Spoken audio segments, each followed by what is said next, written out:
tips po para ma-invite tayo agad ni Meta sa ads on Reels at paano mag-apply.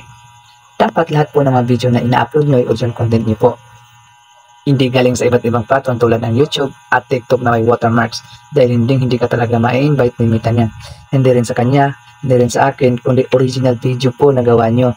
Dapat din po consistent ka sa pag-upload ng original video na may haba na 15 to 90 seconds. Dapat naka-portrait po ang yung video na pasok sa Reels at may aspect ratio na 9:16 para mas madaling ma-notice ni Meta at ma-unlock ang ads on Reels mo. Halika, panoorin niyo po ang video tutorial na to para malaman mo kung paano mag-apply. Let's go! Okay guys, punta tayo sa Facebook. Okay, punta natin yung night at lang sa gilid, sa taas. Tap natin yan.